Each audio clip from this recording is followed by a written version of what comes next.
Et bonjour. Bonjour tout le monde. Alors, je vois déjà une première question. Le 7-15, c'est 7h-15h? Non, quand même pas. Ça serait un peu long pour une revue de presse. Non, c'est 7h15, évidemment. Bienvenue à toutes et à tous. Merci d'être là, de vous être réveillés tôt.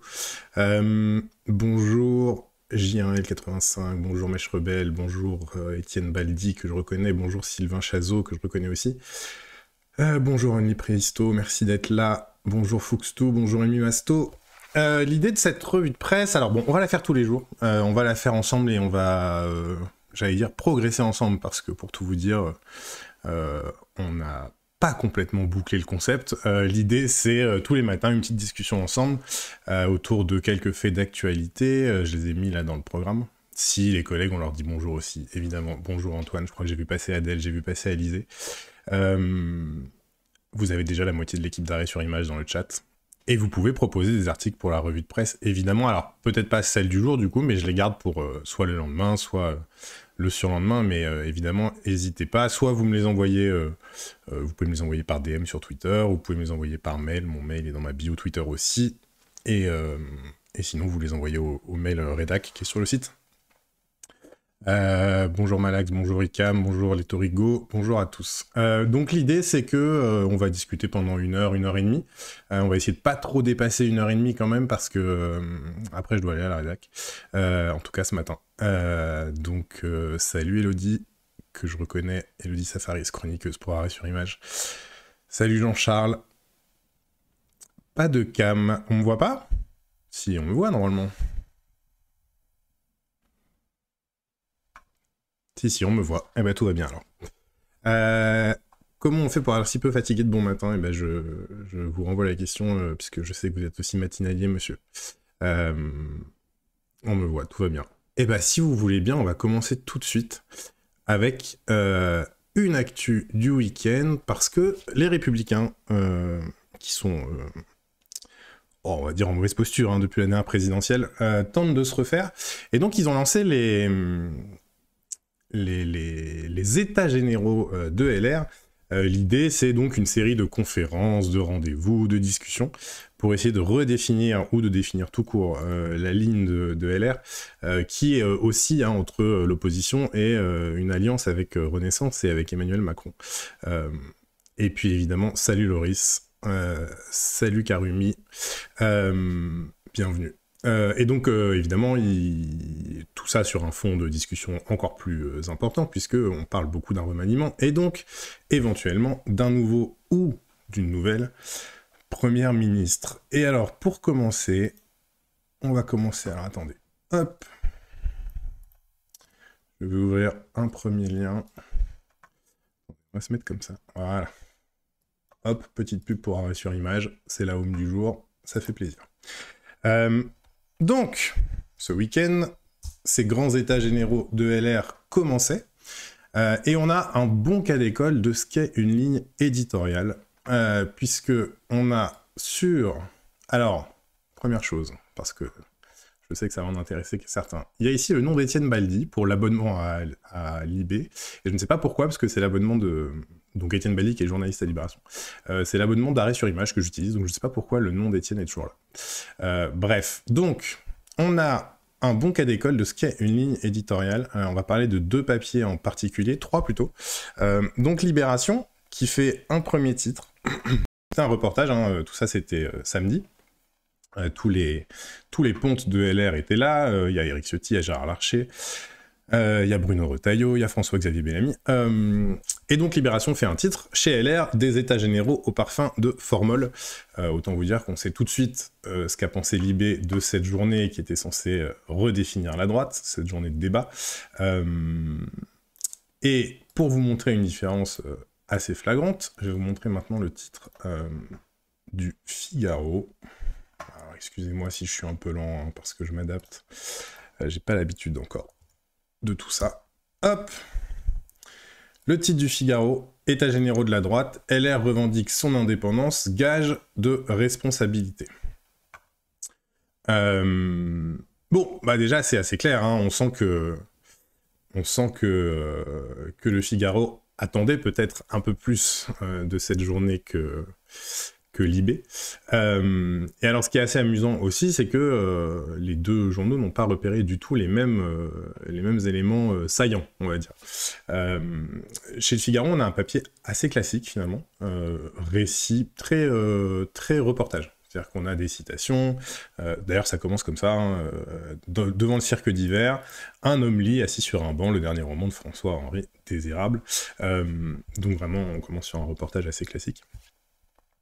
Et ensuite, on a un récit de la journée qui est, j'allais dire, assez peu éditorialisé, et qui raconte, finalement, par le menu, tout ce qui s'est passé, les discours, qui a dit quoi, bonjour Corsen, bienvenue, les discours, qui a dit quoi, et aussi les petits coups que s'envoient les uns et les autres, hein, puisque évidemment tous ces gens-là aimeraient prendre des responsabilités à LR et aimeraient devenir l'homme fort de la droite. Quand je dis tous ces gens-là, hein, Éric Ciotti, Aurélien Pradier, Bruno Retailleau, qui s'aiment pas forcément, évidemment. Et donc, chez Le Figaro, au final, à la fin du papier, si on est un lecteur, j'allais dire lambda, on a l'impression d'une journée finalement assez classique. Alors, je m'interromps une seconde. Bonjour, matinale tous les jours de la semaine, à la même heure, y aura-t-il un replay ? Je ne sais pas si vous le savez, mais un autre matinalier est sur cet horaire. Absolument, je sais très bien, oui, je sais que Ostpolitik fait sa matinale en même temps. Oui, alors ça sera... Alors évidemment, il n'y avait pas d'idée de concurrence avec Ost, hein, pas du tout. C'est juste qu'une matinale, en effet, il faut que ça soit un peu tôt le matin, parce que c'est le principe. Donc oui, ça sera tous les jours du lundi au jeudi. Et il y aura évidemment un replay pendant une semaine sur Twitch et après sur notre site d'arrêt sur image. Et je précise aussi qu'on va pas faire la matinale d'Ost est très très bien, mais on va pas faire exactement la même chose. Nous, c'est plus un peu décryptage des médias. Ost est plus sur une revue de presse globale. Si je dis pas de bêtises. Et il me corrigera si je dis une bêtise. Donc voilà, chez Le Figaro, on a un récit assez classique de la journée. Chez Libé, on a des choses un peu plus décryptage de ce qui s'est passé. Notamment sur les intervenants de cette journée, parce que c'est assez intéressant. En fait, LR a organisé donc pendant la journée des tables rondes avec des Français lambda qui donc devaient venir raconter leurs difficultés, leurs problèmes dans la France de 2023 et ce qu'ils attendaient de LR pour les régler. Et donc, ce qui est amusant, c'est qu'évidemment, Libé a repéré que tous ces Français lambda n'étaient pas vraiment des Français lambda. Donc, ils disent, par exemple, le pantomime s'est poursuivi lors d'une table ronde consacrée aux attentes des Français.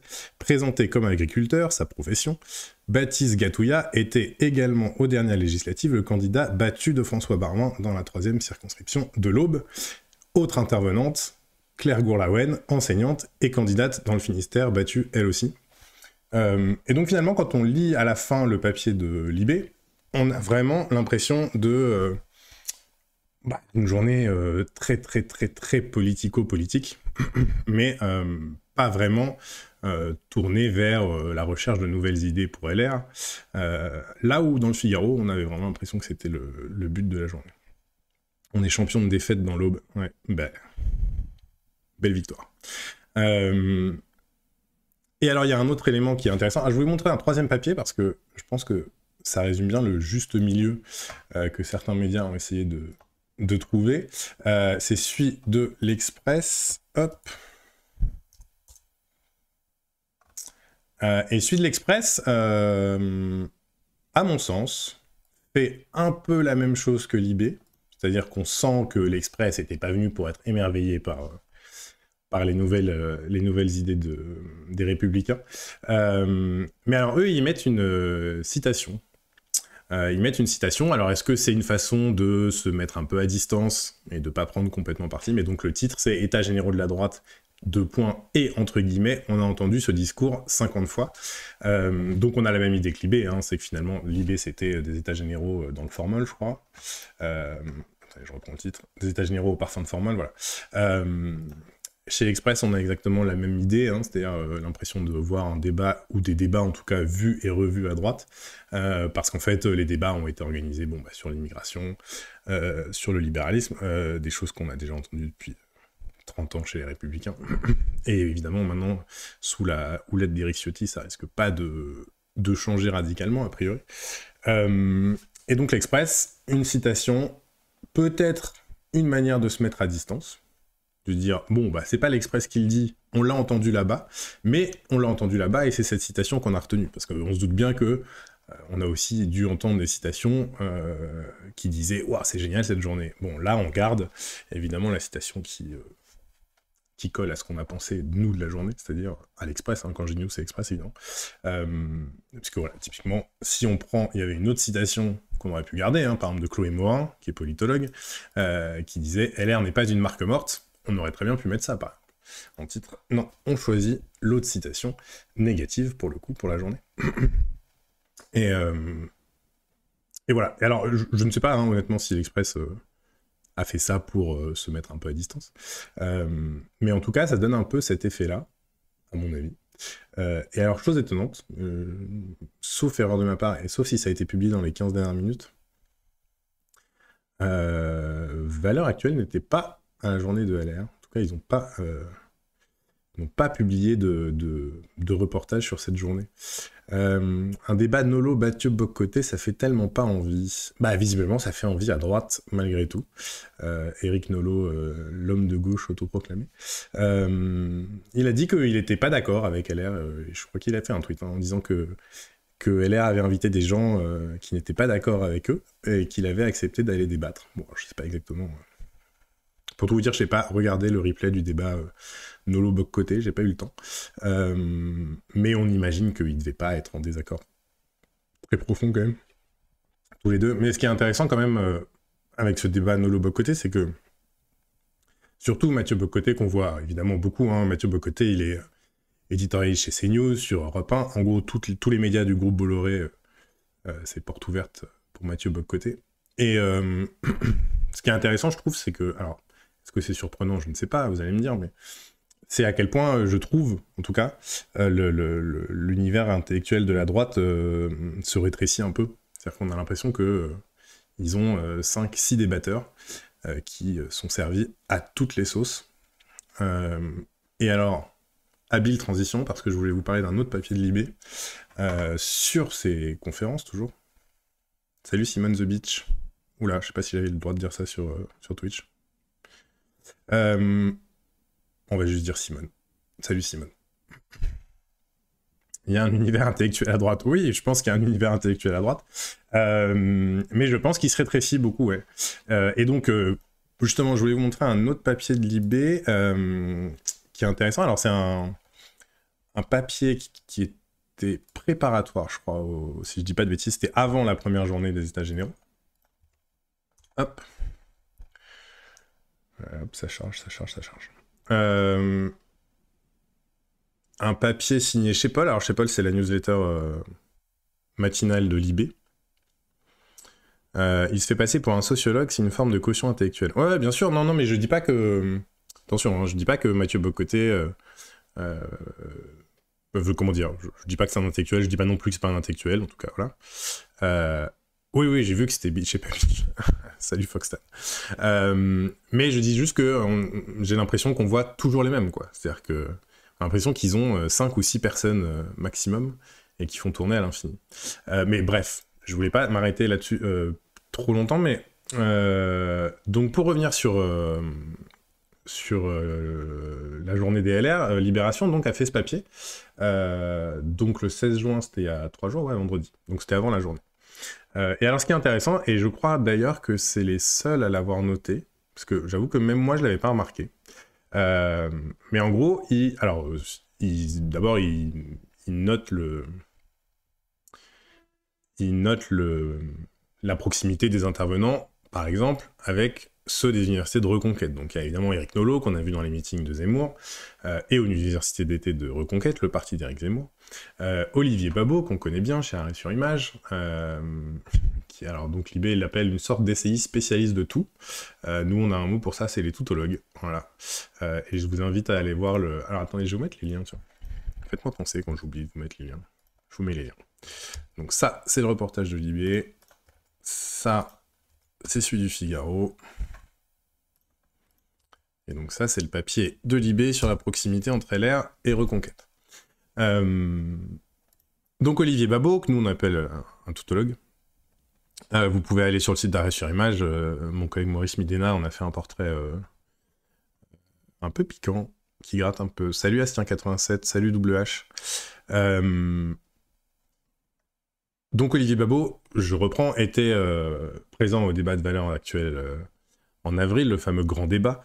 Il était à la convention de la droite de Marion Maréchal. Bref, Libé dit, bon bah, en gros, LR, vous êtes gentil, mais vous avez rien inventé, quoi. Vous êtes en train de tout piquer à Éric Zemmour. Et surtout, élément frappant, c'est l'affiche qui a été, comment dire, qui a été produite par LR pour annoncer ces états généraux.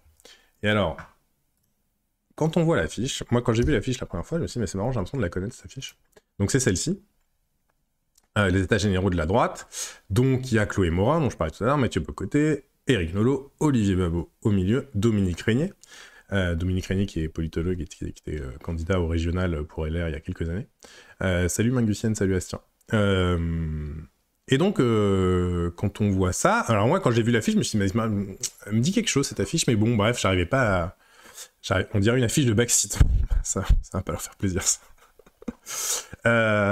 J'arrivais pas à mettre le doigt dessus. Et Libé a mis le doigt dessus, puisqu'en fait, cette affiche, elle est quasiment, mais alors, copier-coller, sur celle du grand débat de valeurs actuelles, qui s'est tenu le 22 mars dernier. On dirait une affiche de CNews. Bah ouais, pas loin, Elodie. Et donc, en fait, Libé note que LR, c'est pas trop foulé, quoi, pour aller chercher ses idées. Alors, évidemment, ça dit quelque chose, hein, de LR et d'Éric Ciotti, mais bon, après, je sais pas si c'est tellement surprenant, hein, ça fait longtemps que LR drague à droite, à gauche. Une affiche de Star Wars, mais avec que le côté obscur. Ouais, c'est un peu ça. Et donc, le grand débat des valeurs qui s'était tenu en mars. Alors, Valeurs avait au moins eu l'idée, et moi, je pense la très bonne idée marketing, d'inviter des gens qui ne pensaient pas comme eux. On a parlé beaucoup de l'intervention d'Hugo Clément à la convention de Valeurs. J'ai pas l'impression qu'elle ait... alors, je sais pas, il y a d'autres événements qui sont prévus. Hein, peut-être qu'ils ont prévu d'inviter des gens qui sont pas d'accord avec eux.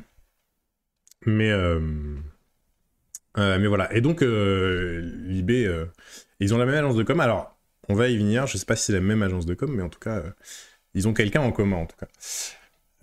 Et justement, c'est Libé qui le raconte, puisque Libé raconte que pendant la journée de samedi, ils ont repéré quelqu'un qui prenait des photos. Et ce quelqu'un, c'est Maud Koffler. Et Maud Koffler, donc, c'est pas n'importe qui, entre guillemets, puisque avant elle travaillait à Livre Noir, qui est un média, on va dire, très humoriste, qui existait notamment qui existe toujours d'ailleurs, hein, sur YouTube. Et ensuite, Maud Koffler, elle a rejoint l'équipe de campagne d'Éric Zemmour. Alors, comment elle s'est retrouvée à faire des photos chez LR ? Tout bêtement, en fait, donc Libé le raconte, hein, c'est elle qui a proposé ses services à Éric Ciotti. Donc Éric Ciotti, je cite Libé, hein, qui l'a emmené dans ses bagages au Parlement de Strasbourg le 14 juin pour se faire photographier avec François-Xavier Bellamy. Et donc, Libé cite un cadre de LR qui dit « On doit bien récupérer leurs électeurs, commençons par leurs communicants. » C'est pas bête. C'est pas bête, mais alors Libé n'y croit pas, hein, puisque la conclusion de Livre Noir, le Thinkerview de droite. Ouais, peut-être. Libé n'y croit pas, puisque la conclusion, c'est qu'on pourrait objecter, comme depuis 40 ans, qu'en général, les électeurs préfèrent l'original à la copie. Bon, c'est pas faux, hein. Ça fait, en effet, longtemps qu'LR tire à droite, et que ça marche de moins en moins bien. Mais donc voilà, et alors, à ma connaissance, je crois que Libé est le seul à avoir... c'est les seuls à avoir repéré... Maud Koffler. Il me semble. Alors après, je ne sais pas du tout si c'est un emploi définitif, si c'est juste un one-shot, entre guillemets. Mais c'est intéressant, ces passerelles entre l'extrême droite d'Éric Zemmour et LR. D'autant plus intéressant qu'évidemment, Éric Zemmour a beaucoup communiqué. C'est-à-dire que on l'a vu sur l'affaire Lola, par exemple, les équipes de communication d'Éric Zemmour sont puissantes, je sais pas, mais en tout cas, elles sont très fortes pour mobiliser énormément de monde rapidement sur des problématiques, comme typiquement l'affaire Lola. Alors, est-ce que LR compte faire pareil? Je ne sais pas, parce que c'est vrai que je crois que c'est dans le documentaire Service public de Mouloud Achour. Mouloud Achour et Saya Braclia, on voyait notamment Valérie Pécresse qui disait on est à la bourre sur les réseaux sociaux, on est nul. En gros, il y avait un petit côté, on est vieux, on sait pas faire. Alors est-ce que là, ça veut dire qu'ils essayent de changer ça et de récupérer des gens Alors, étonnant les invités qu'ils arrivent à avoir, notamment les journalistes de Mediapart qui acceptent d'y aller. Alors, il y a des journalistes de Mediapart invités? Ah, ça, je ne sais pas. Ça m'étonne un peu, quand même. Et s'il y a une source pour ça, ça m'intéresse.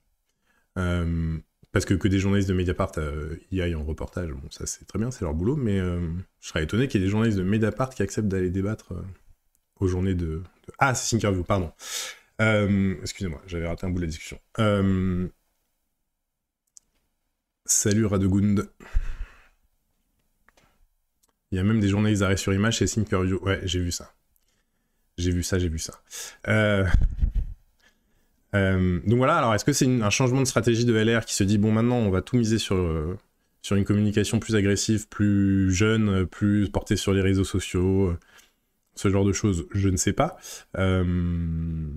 Mais en tout cas, alors, il y a un autre débat intéressant, c'est-à-dire que Maud Koffler, elle était censée être journaliste. Donc, est-ce qu'une journaliste peut faire des allers-retours entre des médias, un parti politique, des responsables politiques? Parce que quand Libé raconte qu'Éric Ciotti l'a emmené, je cite, dans ses bagages au Parlement de Strasbourg, est-ce que c'était payé par LR? Est-ce que c'était sur ses deniers parce qu'il faisait ça comme perso? Bon, bref. Ce qui est... Ils peuvent se mettre à la page, ça n'empêchera pas que leurs militants sont à la traîne, et c'est déterminant sur les restes. Oui, c'est ça. C'est ça. Mais la question, c'est justement, est-ce que c'est un changement de fond? Est-ce qu'ils se disent, bon, Zemmour réussit tellement bien? Alors, après, Zemmour, c'est un paradoxe, hein, parce que certes, il réussit tellement bien sur la communication, mais dans les urnes, ça se traduit pas à beaucoup. C'est-à-dire qu'il a fait 8% à la présidentielle, ce qui est pas rien, mais ce qui est pas, je pense, au niveau que tout le monde attendait. Donc... bon, les bagages de Ciotti sont pas grands. Et donc la question c'est, finalement, est-ce que Maud Koffler est encore journaliste? Bon, pas sûr. Mais j'ai l'impression que ça, c'est un débat qu'on n'a plus maintenant presque. Je sais pas ce que vous en pensez, mais moi j'ai l'impression que, en tout cas pour la droite, on se pose plus jamais la question. C'est-à-dire que on balaye un peu vite en disant oui mais ils sont pas journalistes, ils sont militants d'extrême droite. Ouais, mais bon, ça se discute. En tout cas, là, ce qui est certain, c'est que du coup, ça devient compliqué ensuite de justifier d'une prétendue neutralité, objectivité, mettez le mot que vous voulez, quand on a été photographe d'une journée d'un parti politique. Alors évidemment, elle avait participé à la campagne de Zemmour, hein, donc on sait très bien que le journalisme n'a plus grand-chose à voir avec son métier, mais voilà, ça sera intéressant de voir si plus tard elle revient dans des médias type Valeurs, type Livre Noir, ce genre de choses. Je voulais vous parler d'autre chose sur cette journée, c'était quoi? Alors attendez, je crois que c'était dans l'Express, mais laissez-moi une seconde parce qu'il faut que je retrouve. C'était où?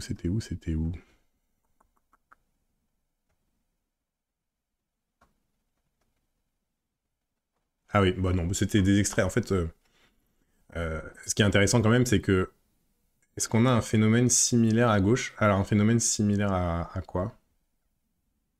Des journalistes qui passent à droite à gauche dans des partis et qui reviennent travailler dans des médias? Si c'est ça... Ouais, journalisme et militantisme. Si c'est ça, alors... je veux pas dire que non, parce qu'honnêtement, je ne sais pas. Peut-être que ça existe, hein. Peut-être que ça existe. Là, j'ai pas d'exemple précis en tête. Après, on connaît des journalistes, hein, qui ont arrêté le journalisme pour faire de la politique. Bon, bah ça c'est... Ouais, il y avait ma mère, par exemple. Noël Mamère, qui était journaliste avant de faire de la politique. Laurent Saïm, Laurent Saïm, bon exemple. Laurent Saïm, bon exemple, qui était journaliste, qui a fait la campagne d'Emmanuel Macron en la première ou la deuxième? Non, je crois que c'était 2022. Bruno Roger Petit. Ouais, non, mais alors, des journalistes qui sont passés à la politique, ça, il y en a plein. Hein. En effet, il y en a plein dans le chat. Bruno Roger Petit. C'était la première campagne. T'as Abouafs, voilà, bon exemple. François Ruffin, évidemment. Plus connu. Barthélemy Bolo, ouais, qui était à RMC, pardon, et qui est maintenant qui est passé à la mairie de Paris. Émeric Caron, bon bref, il y en a plein des journalistes qui font de la politique, qui ont arrêté de journalistes pour faire de la politique. Alors est-ce qu'on peut y revenir après? Ouais, ça c'est un peu la question qui fâche, quoi. Moi ça me paraît compliqué. Bon, par contre, si vous avez été, je ne sais pas moi, par exemple, prenons, je sais pas moi, prenons un journaliste par exemple qui était journaliste politique à Libé, qui fait la campagne de, je sais pas, Jean-Luc Mélenchon, et qui ensuite devient journaliste tennis à l'équipe. Bon, on va dire que c'est pas très gênant, parce que a priori, il aura profité d'aucune de ses expériences précédentes pour son métier de journaliste, et on voit pas trop où pourrait être le conflit d'intérêts. Encore que, si demain il y a un scandale avec la FFT, qui impliquerait des politiques, est-ce qu'il pourrait couvrir aussi bien que... Bon. Moi, ça me paraît très compliqué. J'ai toujours pensé que quand on faisait le chemin dans ce sens-là, c'était entre guillemets sans retour. Mais c'est un débat qui est ouvert parce qu'il y a, honnêtement, il y a tellement de cas particuliers, tellement d'exceptions possibles. Moi, je dirais que dans l'idéal, quand on choisit de faire de la politique, il faut quand même partir du principe qu'on ne reviendra pas au journalisme, quoi. Parce que de toute façon, votre travail après sera teinté toujours d'un doute, d'une suspicion. On sait très bien les affinités de chaque journaliste, et ce qui compte, c'est le fond des articles. Ouais, mais moi je suis d'accord. C'est-à-dire que, bon, de toute façon, nous, à Arrêt sur Image, on ne croit pas à l'objectivité, par exemple. Enfin, en tout cas, moi, j'y crois pas. Je ne vais pas parler pour tous mes collègues. Ouais, c'est ça. Le journaliste n'est jamais neutre. Non, je disais que, bon, la neutralité... tout ça, ça n'a pas beaucoup de sens, parce qu'en effet, on a tous nos idées, on a tous notre façon de penser, et puis c'est le principe, par exemple, d'une ligne éditoriale. Je veux dire, quand vous lisez Le Figaro, vous savez ce que vous lisez, quand vous lisez Libé, vous savez ce que vous lisez, et d'autres, hein, Luma, etc. Bon. Moi, je dirais que la question, c'est ensuite d'être honnête dans ce qu'on fait. Moi, j'ai pas de problème à ce que Libé fasse un titre un peu provocateur sur la journée de LR, tant que tout ce qu'il raconte est juste, et tant que tout ce qu'il raconte est vérifié, bon, ben, je sais ce que... Ah oui, Fabien Roussel était journaliste. Ouais. Je sais ce que je lis. Idem pour Le Figaro. Objectivité sur les faits et subjectivité sur l'interprétation. Bah ouais, c'est pas mal comme formule. C'est peut-être ça qu'il faut garder du journalisme. En tout cas, du journalisme politique, parce que là, on parle évidemment d'un sujet assez précis où les idées comptent beaucoup. Mais en même temps, il y a aussi plein d'autres domaines. Dominique Baudis, ouais, aussi. Bref, tout ça pour dire que c'était un bon exemple, cette journée de LR, parce que chaque média en a retiré ce qu'il voulait en retirer. Et voilà, je voulais commencer par ça. Et alors, je voulais vous parler d'un tout autre sujet. Enfin, tout autre, pas totalement, parce que ça a à voir avec... Enfin, non, d'ailleurs, pas du tout. Ça a à voir avec la politique. C'est Richard Ferrand, alors... Bon, je sais pas si vous avez vu, mais Richard Ferrand, en ce moment, tente un petit retour public, puisque depuis sa défaite aux législatives, il s'était retiré. Et il y a eu un frisson qui est passé, parce qu'il a donné une interview... Alors, attendez, je la retrouve. Il a donné une interview au Figaro, pour dire qu'il avait plein d'idées. Pour dire qu'il avait plein d'idées, parce qu'évidemment, Ferrand est pressenti, alors pressenti, on ne sait pas très bien ce que ça veut dire, mais en tout cas, il est prêt. Oui, Richard Ferrand est toujours vivant. Il est même pressenti pour Matignon, SGD. Il est pressenti pour Matignon.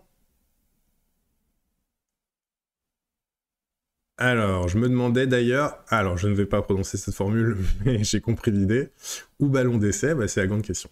Donc, Richard Ferrand donne une interview au Figaro. Alors, il y a deux choses qui sont intéressantes. C'est que le papier Pinguet, on va y venir. Il y a deux choses qui sont intéressantes. Bon, d'abord, c'est ce que dit Richard Ferrand. Il y a un truc qui est marrant et qui est ça universel, c'est que quand on vous demande si Matignon vous intéresse, vous répondez que ça vous intéresse pas. Ça, c'est une règle absolue. Question du Figaro, votre nom est cité pour Matignon, aspirez-vous à revenir au gouvernement? Réponse de Richard Ferrand, je suis plutôt un vétéran qu'un aspirant. S'agissant des rumeurs, tout ce qui flatte l'ego doit être considéré avec circonspection et reconnaissance. Sous-entendu, mon histoire personnelle ne compte pas, ce qui compte c'est la France. Et alors ce qui est marrant c'est que, attendez, je vous le retrouve, mais François Bayrou a dit peu ou prou la même chose. Attendez, je vous retrouve le nom, voilà, hop. Remaniement, François Bayrou s'estime hors jeu dans la course à Matignon. Voilà, donc pensez-y, la prochaine fois qu'on vous proposera Matignon, commencez par dire que ça vous intéresse pas et que c'est pas pour vous. Parce que comme ça vous donne l'air modeste. Donc on revient au fond de l'interview. Alors ce qui est intéressant, c'est que Richard Ferrand, donc, on sait hein, qu'il a toujours l'oreille d'Emmanuel Macron, c'est un des premiers fidèle de la Macronie, fidèle parmi les fidèles. Et donc la question qu'on se pose, c'est est-ce que ce qu'il dit dans cette interview, c'est ce qu'il pense lui seul, Richard Ferrand, ou est-ce que c'est une façon pour Emmanuel Macron de tester des choses? Parce qu'il y a notamment une réponse, évidemment, qui a fait bondir, c'est quand Richard Ferrand dit... Attendez, hop, je retrouve la réponse, voilà. Question à Richard Ferrand du Figaro. Regrettez-vous qu'Emmanuel Macron ne puisse pas se représenter en 2027? Alors déjà, question étrange. Parce que, en fait, c'est une question qui, normalement, se pose pas trop, puisque de toute façon, la Constitution limite à 2 mandats par président. C'est-à-dire que quand vous avez fait 2 mandats, vous ne pouvez plus vous présenter pour être président de la République.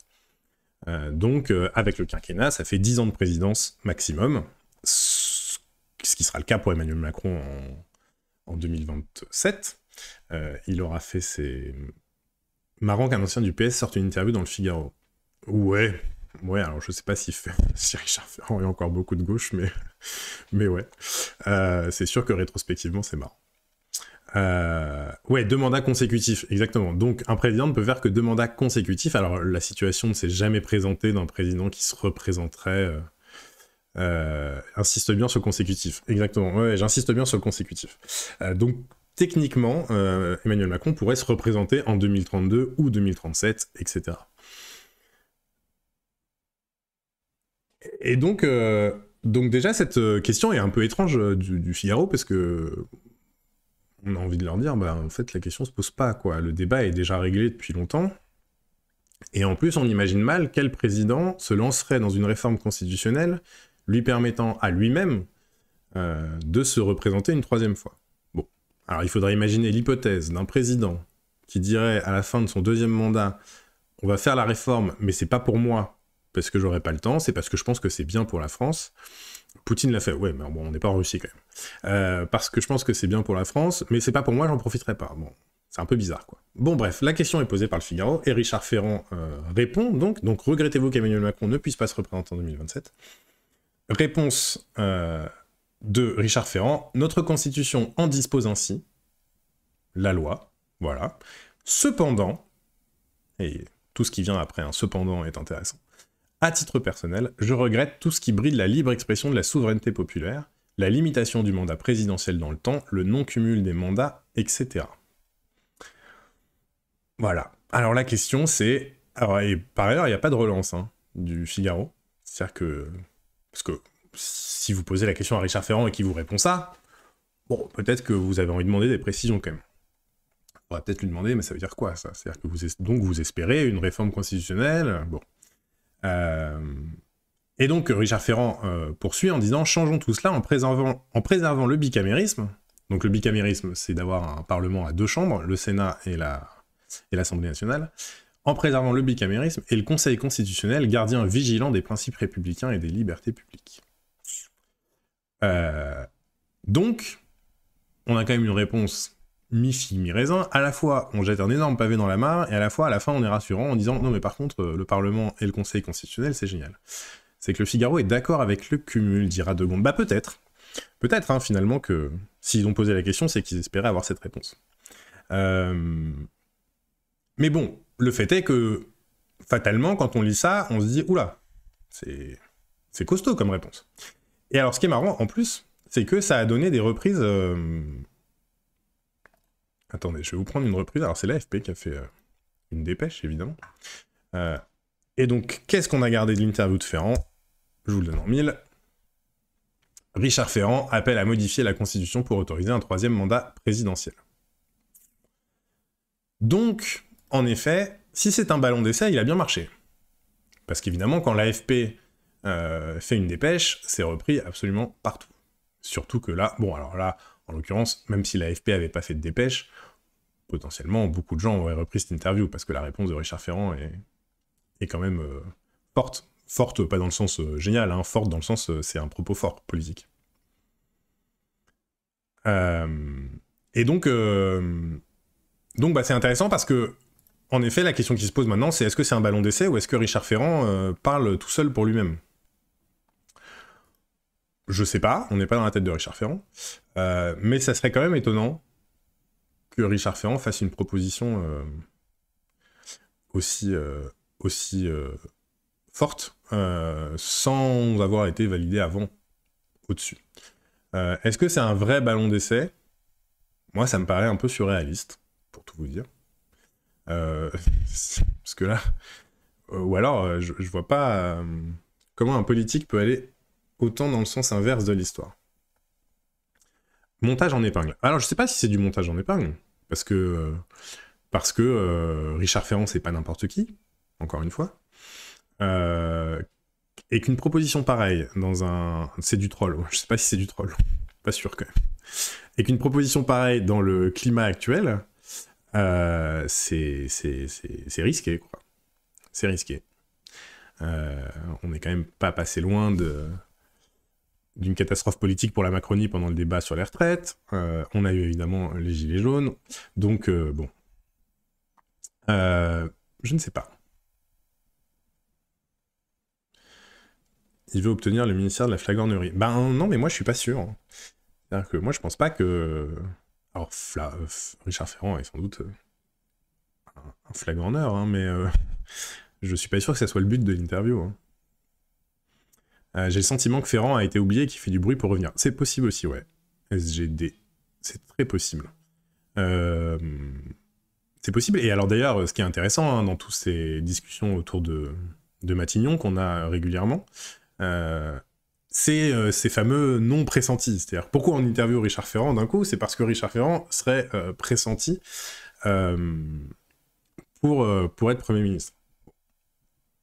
Et donc, il y a toujours la fameuse question de mais qui pressent qui pour être à Matignon? Il veut gagner en visibilité avant le remaniement. Ouais, c'est possible. Bah, c'est exactement... c'est très possible que ça soit ça. Mais bon, la question, c'est qui donne les noms, finalement? Qui donne les noms de qui est pressenti pour être à Matignon? Bon. Alors, il y a toujours des noms dont on sait que, en effet, ils sont vraiment pressentis. Et puis, il y a ceux qui se pressentent eux-mêmes, qui le font savoir un peu partout. Et ça, c'est très pratique quand, en effet, vous voulez faire votre pub. J'ai un souvenir comme ça Je m'étais fait avoir, moi, comme ça. Tiens, je vais vous raconter ça. Je m'étais fait avoir il y a quelques années, parce que j'étais journaliste politique, et je couvrais le Rassemblement national. Bon. C'était avant les européennes, donc les dernières européennes. Oh là là, c'est terrible. La mémoire à 7h du matin, c'est... dure mission. Ouais, c'était dure mission. Voilà, c'était avant les élections européennes de 2019, on y arrive. Donc, c'est nos bons journalistes politiques habituels qui doivent se régaler de discuter de cela. C'est sûr, ça fait beaucoup de papier. Ça fait produire beaucoup d'articles. Donc, je suis journaliste, bref, pour une autre rédaction. Je couvre le Rassemblement national. Et un jour, on me dit, Jean Messia, qui était à l'époque un proche conseiller de Marine Le Pen, qui est maintenant auprès d'Éric Zemmour, et un jour, on me dit, oui, Jean Messia est pressenti pour prendre la tête de liste du RN pour les européennes en Île-de-France. Bon. Et alors, bon, c'est une info politique. C'est-à-dire que moi, je suis journaliste politique, je me dis, ah, j'ai peut-être pour le dire clairement, j'ai peut-être un scoop. Attendez, je bois un peu d'eau, parce que sinon je vais m'étouffer. C'est peut-être un scoop. C'est qui ont? Ah bah, c'est la bonne question. C'est-à-dire qu'à l'époque, alors c'est qui ont, quand je dis ont, honnêtement, j'ai plus les noms, hein. Mais c'est des militants, c'est des proches, des premiers cercles, c'est, en fait, je m'en rendrai compte après, des proches de Jean Messia, qui me disent donc, Jean est pressenti. Bon. Je rencontre Jean Messia, on en parle, et Jean Messia me dit, oui, mon nom est cité, ça devrait être annoncé. Alors je sais plus s'il me dit que ça va être annoncé bientôt, je vais pas dire de bêtises, mais en tout cas, il me confirme qu'en effet, il y a des discussions très sérieuses pour lui donner la tête de liste aux européennes en Ile-de-France pour le RN. Donc, je fais quoi, moi, persuadé d'avoir une info solide? Je ne publie pas tout de suite, évidemment. J'appelle la direction du FN. Et j'envoie notamment un texto à Nicolas Bay, qui est maintenant parti chez Zemmour, lui aussi, mais qui à l'époque était... alors je sais plus ce qu'il avait comme poste à l'époque, mais en tout cas, bon,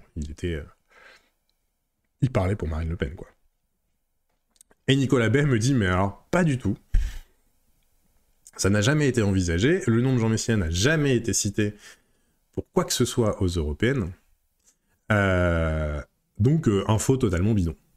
Bon, là, quand vous êtes journaliste, vous avez deux solutions, c'est-à-dire que, bah, plusieurs solutions, mais soit vous vous dites, bon, je me suis fait avoir, ce qui est pas très grave, parce que j'ai encore rien publié, donc c'est pas de problème.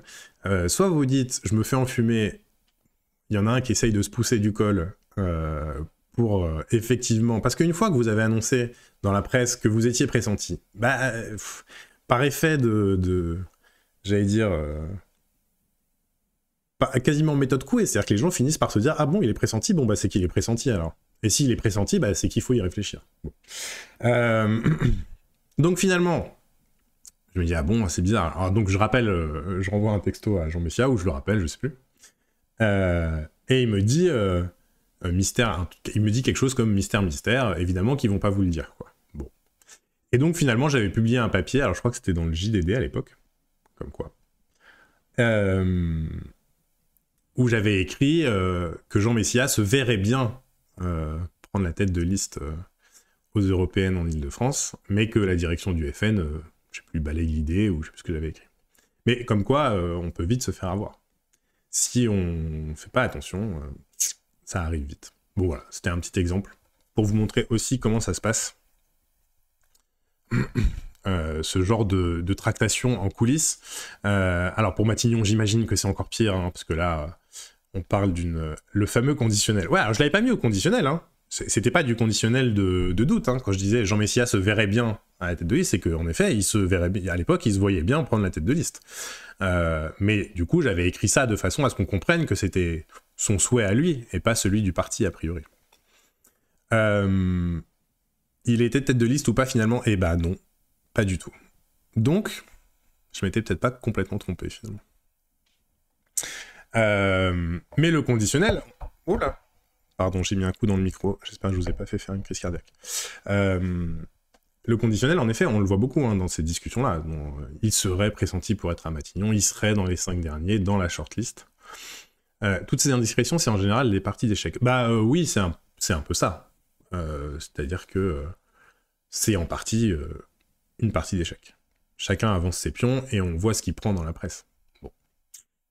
C'est la politique. Alors après, est-ce que le journalisme devrait se réformer là-dessus? Bon. En fait, si on le racontait en disant, je sais pas, Richard Ferrand, François Bayrou, tous ces gens-là font circuler leurs noms, etc. Bon, bah ça serait du journalisme parce que c'est intéressant de savoir comment marchent ces tractations-là, justement, et comment chacun essaye de pousser, de se mettre en avant, etc. Ok. Le problème, c'est qu'on a tendance souvent à reprendre tel quel. Et à dire, François Bayrou, Richard Ferrand est pressenti pour Matignon. Donc, ouais, notre émission sur le off. Ah bah tiens, très bonne idée de ma collègue Alizé Vincent. Je vais vous mettre notre émission sur le off, parce qu'on a fait une émission là-dessus suite au fameux déjeuner d'éditorialistes avec Emmanuel Macron. Justement sur le off et comment on le traite, qu'est-ce que ça veut dire, etc. Alors je sais que cette émission n'a pas trop plu aux abonnés d'Arrêt sur Image. Moi je pense qu'elle était intéressante. Je pense qu'il manquait des choses. Je pense qu'elle n'était pas parfaite, mais qu'elle était intéressante. On s'autorise à croire dans les milieux autorisés qu'un accord secret... Ouais, exactement, c'est un peu ça. C'est un peu ça. Ça se produit aussi dans les grandes entreprises. Non, mais bien sûr, mais ça se produit dans plein d'endroits. Hein. C'est-à-dire que dès que vous êtes dans un lieu de pouvoir, que ce soit une entreprise, un parti politique, l'État, une administration, évidemment, ce genre de technique, c'est pas très nouveau. C'était un sketch de Coluche, exactement. On va changer la rêve de boomer. On adore les rêves de boomer ici. N'hésitez pas. J'ai appris des choses, je m'étais jamais posé la question de qui parle quand on dit dans l'entourage du président. Ouais, bah ça, typiquement, c'est le cœur de l'émission. Ouais. C'est quand vous lisez dans l'entourage du président, quand vous lisez dans l'entourage de Marine Le Pen, quand vous lisez des proches de François Bayrou, en général, c'est une façon polie de dire que c'est François Bayrou, Marine Le Pen ou le président de la République. Et bah, c'est le cœur de l'émission. Vous pouvez aller la regarder. Je pense humblement qu'elle était intéressante. Pas parfaite, évidemment, parce que c'est un sujet, on pourrait en parler des heures, hein, de la pratique du off, qui est au cœur du journalisme. Pas que politique d'ailleurs. Mais voilà. Bonjour, salut OB. Alors on va changer complètement de sujet. Parce qu'on va pas parler que de politique quand même. Il se passe d'autres choses dans le monde. On va parler de croisières en Antarctique. Salut Pimico. Pourquoi des croisières en Antarctique? Attendez, je ferme tout ça. Hop, hop, hop. Et on va reprendre au départ. Paul m'a clairement volé mes transitions. Ouais, bah écoute, on apprend des meilleurs. Hein. Ah, mais si, le papier peint. Oh là là, j'allais oublier le papier peint. Incroyable. Merci, Oni Préhisto. Ah bah non, ça c'est la meilleure... c'est quand même la meilleure histoire de cette interview au Figaro. Bon bah, je me suis laissé emporter sur la politique.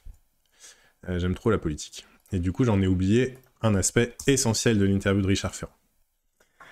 Donc, alors ça, c'est une histoire assez drôle. Alors, je reviens à l'Antarctique juste après, hein. Bougez pas. C'est que donc, dans cette interview de Richard Ferrand, désolé, je rigole, mais cette histoire me fait beaucoup rire. Richard Ferrand pose dans les locaux du Figaro. C'est précisé dans la légende de la photocap. Et donc, bon, cette interview paraît hier, donc dimanche, à 9h du matin. Et il y a quelqu'un sur Twitter, alors je citerai pas son nom parce qu'il a supprimé tout son thread, parce qu'il avait fait une petite erreur dans son thread et il a supprimé, donc je voudrais pas que... Voilà, mais en tout cas, c'est quelqu'un qui l'a repéré, c'est pas moi. Qui a repéré qu'il y a quelque chose qui va pas sur la photo. Et en effet, quand on regarde la photo... Je sais pas si je peux zoomer... Attendez... Je sais pas si vous allez voir grand chose, mais ça risque de pas être foufou, quoi. Bon. Donc il y a quelque chose qui va pas sur la photo. Et moi, j'avais pas remarqué au début, j'avoue. J'avais regardé un peu vite. J'ai un peu passé la photo, parce qu'en général, bon, ces photos-là sont rarement passionnantes, quoi. Sans insulter le photographe, hein, mais je veux dire, c'est pas des... Voilà. Et donc, déjà, bah, quand on regarde la photo, tout bêtement, il y a des étagères qui sont pas alignées là. Bon. Alors, donc, ils posent devant une bibliothèque. Et donc, on voit qu'il y a des étagères qui sont pas alignées. Et surtout, donc, ce qu'avait repéré ce... Ouais, l'angle de la bibliothèque est très bizarre. Soit elle est très mal montée, soit c'est un design un peu original. Et surtout, ce qu'avait repéré cet internaute, c'est que on a des livres qui se répètent dans le motif de la bibliothèque. Si vous regardez ici, par exemple, je sais pas si on voit, en fait. Ah, mais on voit pas mon pointeur de souris. Bon, c'est pas grave. Si vous regardez donc, à droite, tout à droite de Richard Ferrand, vous voyez des couvertures de livres. Et tout à gauche, sur la même étagère, dans l'angle, vous avez les mêmes couvertures de livres. Bah, en fait, tout bêtement, c'est du papier peint. La réponse va vous étonner. Et oui, oh punaise, mais c'est vrai. Bah voilà. Donc non seulement, exactement, Bobinette, non seulement c'est du papier peint, mais en plus, c'est du papier peint pas très bien posé, quoi. Alors bon, donc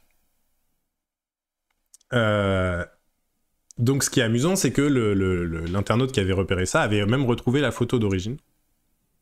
qui venait d'un site genre Shutterstock. Donc Shutterstock, pour ceux qui connaissent pas, c'est des photos qui sont libres de droit, que n'importe qui peut utiliser gratuitement, notamment donc pour fabriquer des papiers peints. Des papiers peints pour imiter une bibliothèque. C'est immonde. Bon, c'est pas très joli, ouais. Alors ce qui est étonnant, c'est que j'imagine qu'au Figaro, il doit y avoir des étagères avec des livres, quand même. Il doit bien y avoir une bibliothèque quelque part, mais bon, peu importe. Et donc ce qui est évidemment intéressant, c'est que poser devant une bibliothèque, c'est pas nouveau hein, pour les politiques. C'est vraiment la façon bête et méchante de dire qu'on est intelligent et cultivé et qu'on a un esprit fort développé. Mais bon, forcément, quand c'est devant du papier peint, ça le fait pas, quoi. Dommage. Mais donc, il a supprimé son thread parce qu'au départ, il avait écrit que c'était... je crois qu'il avait écrit que c'était chez Richard Ferrand. Mais non, donc c'est au Figaro. Alors, moi, il me semble que dans la première version de l'article, c'était pas précisé dans la légende. Mais je suis pas sûr, et j'ai cherché en archive, et en archive, la légende apparaît pareil. Donc peut-être que c'était déjà précisé, je sais pas, et qu'il a juste pas fait attention. Mais bon, ce qui est enfin voilà, bon, c'est pas l'info du jour, hein, mais ce qui était marrant, c'est que ce qui est marrant quand même, je trouve, c'est ce que ça dit de ces façons de poser, quoi. C'est quel intérêt aujourd'hui encore de poser devant une bibliothèque pour appuyer l'idée qu'on est très intelligent, très cultivé. Est-ce qu'il y a encore des gens chez qui ça marche? Je ne sais pas, dites-moi. Est-ce que si vous aviez vu Richard Ferrand poser devant un jardin, ça vous aurait moins convaincu de son intelligence? Je suis pas sûr. Mais donc voilà, évidemment, quand vous le faites devant un papier peint, bah, ça le fait pas, quoi. Donc voilà, bon, c'était la fin de cette info. Leur électorat de vieux, peut-être. Bah, ouais, de vieux, je sais pas, mais... Non, mais peut-être qu'en effet, il y a des gens chez qui ça marche encore. Non, mais franchement, je sais pas. Moi, je trouve ça tellement suranné, tout ça, tellement un peu bébête, quoi. Mais après, peut-être qu'ils ont même pas pensé à ça en faisant la photo, et que voilà, mais bon, c'est bizarre, parce qu'on imagine quand même que Richard Ferrand a validé la pose. Je suis le seul qui confond toujours Franck Ferrand et Richard Ferrand. Ah ouais. Bah, y en a un qui a pas de lunettes. Je pense que ça marche. Bah peut-être. Non mais franchement, je sais pas. Moi, j'avoue que je trouve ça complètement dépassé, quoi. Mais bon, bref, voilà. C'était l'info, la fin de cette info sur Richard Ferrand. Donc, on va passer cette fois-ci aux croisières. Ça y est, c'est officiel. On arrête la politique. Pour aujourd'hui. On arrête la politique et on passe aux croisières. Alors, c'est quoi cette histoire de croisière? Eh ben, c'est un très bon papier de Mediapart. De Michael Correa, qui est journaliste climat à Mediapart. Après, tu fais une réflexion un peu de bobo. Quand on a les codes, on comprend les dessous, mais pour d'autres personnes, ça représente. Non, mais peut-être. Non, mais c'est vrai, t'as raison. T'as raison, Onan est content. Peut-être qu'il y a des gens à qui ça parle encore. Et il faut peut-être pas sous-estimer ça. Bon, je sais pas. Moi, j'avoue que je trouve ça un peu dépassé, quoi. Mais sûrement que d'ailleurs, que s'ils le font encore, c'est qu'il doit y avoir des gens chez qui ça a encore un sens, hein, chez qui ça marche encore. Salut Didi Blue, bienvenue. Donc, en Antarctique, des croisières luxe, calme et écocide. Alors, si vous êtes angoissé du climat, je vous préviens, ça va pas vous rassurer. Donc, c'est une enquête de Michael Correa qui est très, très, très intéressante. Onan est content. Je le note. Donc, Michael Correa, il est journaliste climat chez Mediapart et il a enquêté sur les croisières du Ponant, la compagnie du Ponant, propriété de François Pinault, qui est milliardaire. Tout le monde voit qui est François Pinault. Et alors moi j'avoue que j'ai pas découvert l'histoire, on va y revenir, mais les dessous sont assez incroyables. Donc en gros, la compagnie du Ponant propose des croisières en Antarctique, qui comme tout le monde le sait va très bien en Antarctique. C'est le mari de Salma Hayek. Oui, c'est le mari de Salma Hayek. Pas que, mais c'est aussi le mari de Salma Hayek. Et des croisières qui sont censées donc être éco-responsables. Et bah, pas de bol, hein, Mediapart s'est intéressé à ces croisières et est-ce qu'elles sont vraiment éco-responsables. Et sans grande surprise, aller faire des croisières de luxe en Antarctique, c'est pas très éco-responsable. Et en fait, c'est assez terrible. Hein, là, j'en parle en souriant, mais c'est franchement... c'est terrible. C'est-à-dire que donc c'est des croisières 5 étoiles, alors je crois que c'est 20 000 €, hein, le billet pour 11 ou 12 jours. Donc, faut vraiment, ça existe vraiment des croisières éco-responsables. Ah bah donc visiblement non. Bon, j'imagine que si vous faites une croisière, je sais pas, en voilier par exemple, c'est déjà moins polluant que sur un paquebot, bizarrement. Mais donc voilà, c'est des croisières. Alors il y a beaucoup d'aspects dans cette histoire. C'est des croisières qui coûtent 20 000 euros par personne. Alors, je crois que c'est pour 11 ou 12 jours. 22 000 euros, pardon, pour 14 jours. Ben voilà, on a les chiffres. 22 000 euros pour 14 jours de voyage. C'est au départ d'Ushuaïa, donc parce que l'Antarctique est au sud, l'Arctique est au nord. Et donc, c'est des croisières où vous êtes censé... Bah, on sait pas trop, en fait. En fait, vous êtes censé aller en Antarctique sur un bateau de luxe avec jacuzzi, 2 restaurants, des suites de 100 mètres carrés, un spa, pour vous rendre compte que l'Antarctique va pas très bien. Déjà, le concept au départ est un peu étonnant. C'est-à-dire que on peut se dire comment claquer un an de salaire en 14 jours. Alors, je doute que les gens qui se payent ça soit un an de salaire pour eux, mais oui. Si en effet vous gagnez 22 000 euros par an, c'est un an de salaire.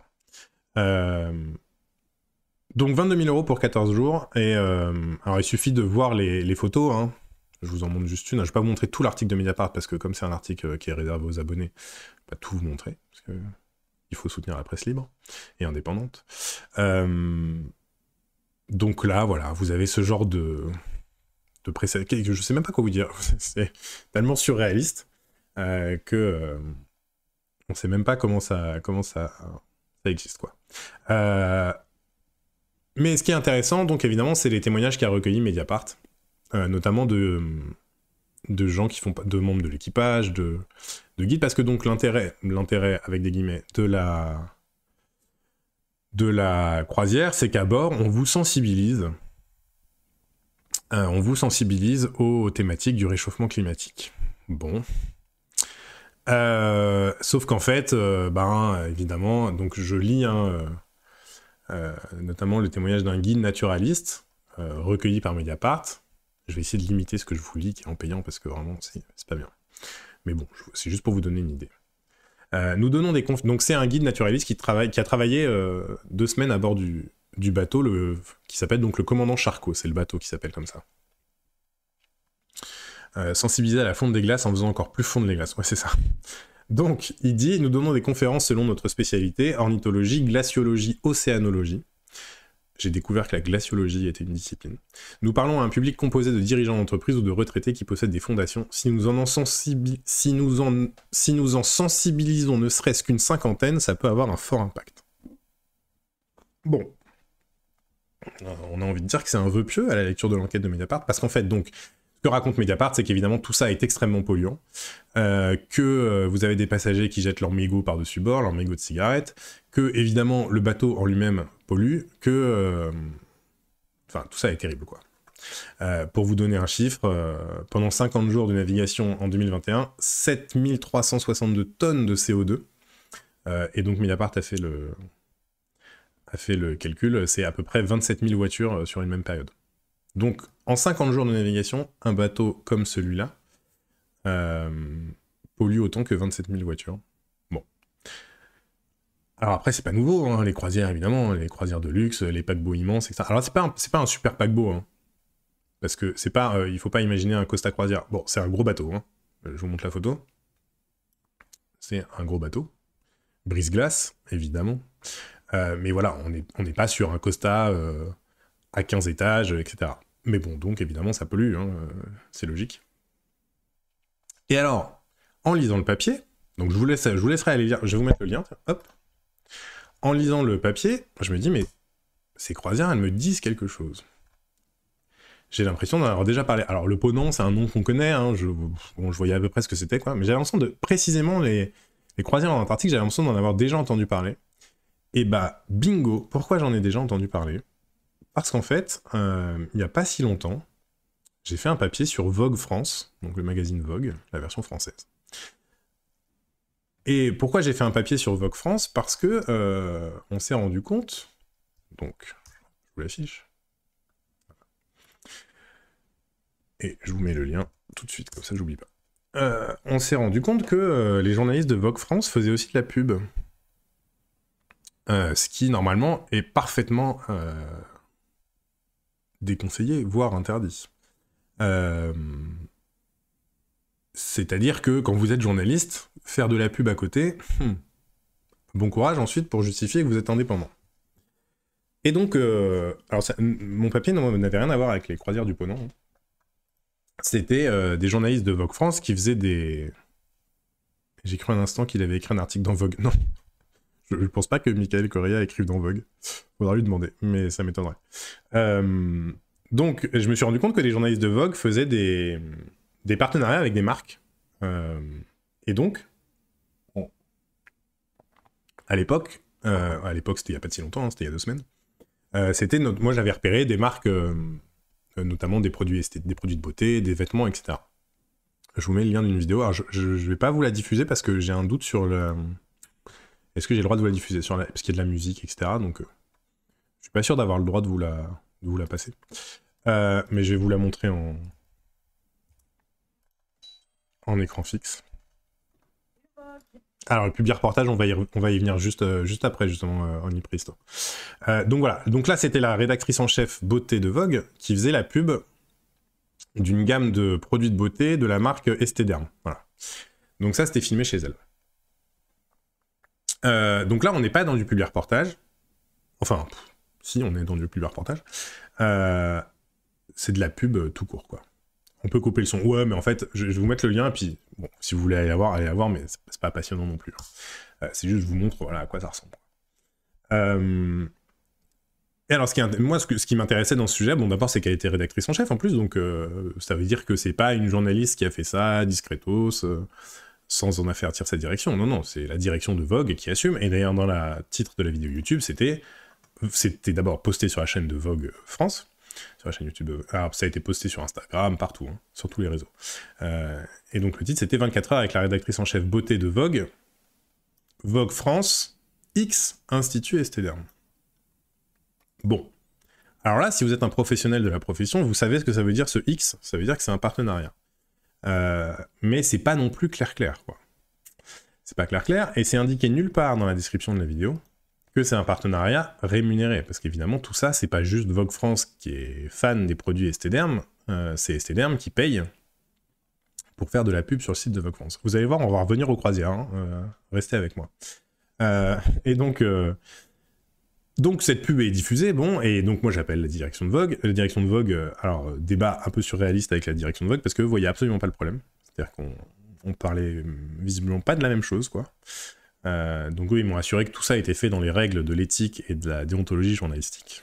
Donc j'ai envie de leur dire que, enfin d'ailleurs je leur ai dit, hein, que le simple fait de payer des journalistes, de faire payer des journalistes, enfin bref, que des journalistes fassent la pub de marque, on est déjà plus dans le journalisme, donc vraiment la déontologie journalistique, elle est passée par la fenêtre, quoi. Donc après, ils le font régulièrement, d'ailleurs ils m'ont dit oui, on le fait une dizaine de fois par an, je crois. Mais bon, tout ça est fait dans les règles. Bon, très bien.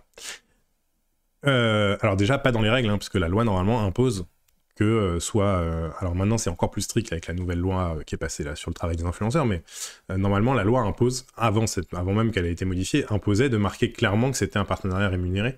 Ce qui était par ailleurs le cas, il l'avait fait sur Instagram, sur Facebook, il y avait clairement marqué que c'était un partenariat rémunéré. Pas sur YouTube, alors je sais pas pourquoi, bon. Et le fait est que c'est pas rien, hein, parce qu'il y a presque 250 000 vues sur cette vidéo. Donc combien de gens ont compris, savent que c'est un partenariat rémunéré, je sais pas. Mais donc, pour en revenir au Ponant, en lisant l'article de Mediapart, je me dis, mais je suis quasi sûr d'avoir lu un papier sur le site de Vogue France sur des croisières à bord du Ponant.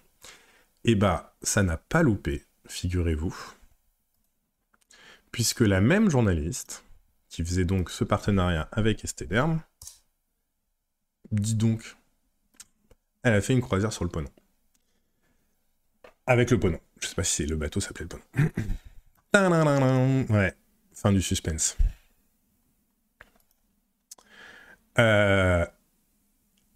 Alors, février 2023, donc c'est récent en plus. Donc, avec ces sessions, je vais y arriver, avec ces sessions axées sur les 5 éléments et ses conseils en naturopathie, ce nouveau concept flottant de retraite, yoga et wellness signé Le Tigre et le Ponant est un véritable voyage initiatique à la découverte de soi. C'est beau. On a envie d'y être. Alors, c'était pas une croisière en Antarctique, hein. Vous voyez au décor qu'on est sous des tropiques un peu plus accueillants, niveau température. Et alors là, typiquement, c'est un peu compliqué.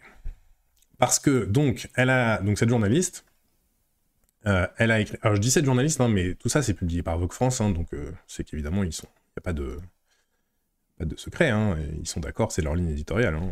Elle fait pas ça toute seule dans son coin, évidemment. Je bois un peu d'eau et je vous reviens.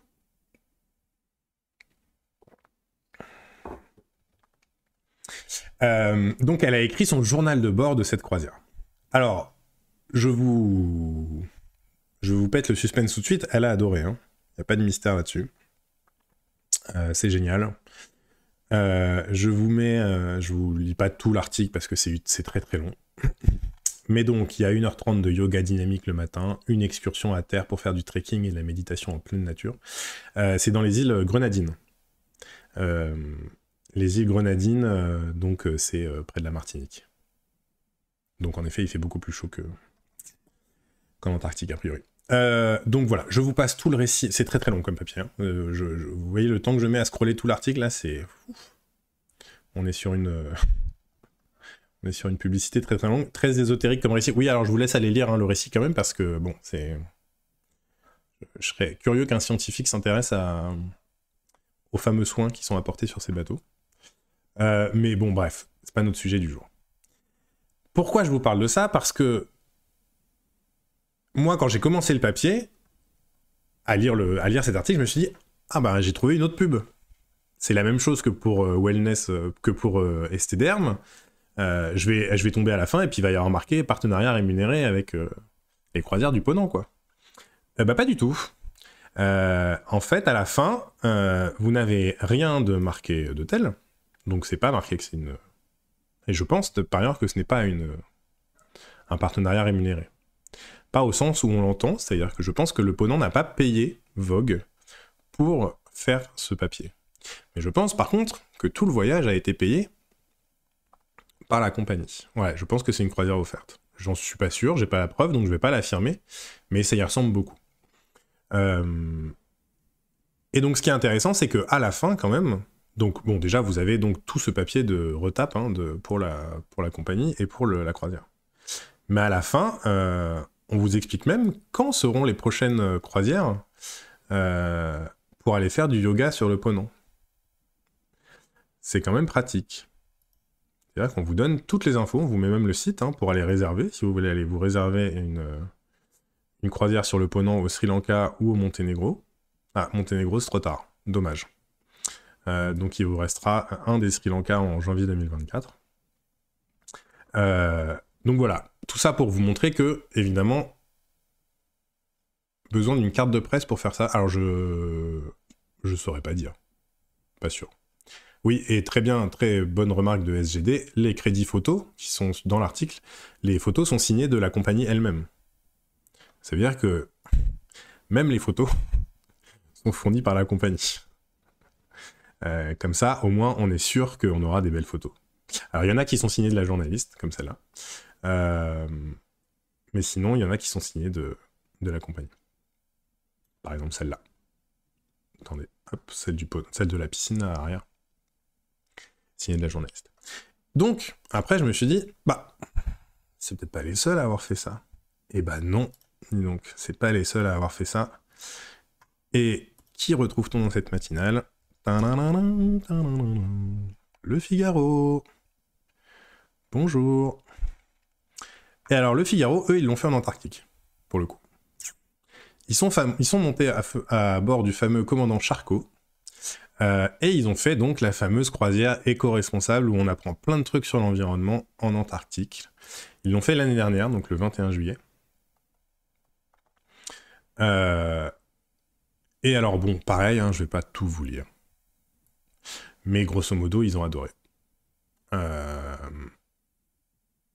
n'y a pas beaucoup de mention de l'environnement dans tout ça.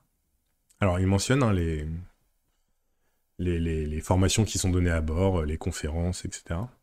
Mais il y a évidemment... Enfin, évidemment, non, d'ailleurs, ça ne devrait pas être évident, mais en tout cas, il n'y a pas de mention d'éventuels problèmes. Problèmes avec le personnel, problèmes de pollution, etc. Donc voilà, alors ça, est-ce que c'était un voyage de presse?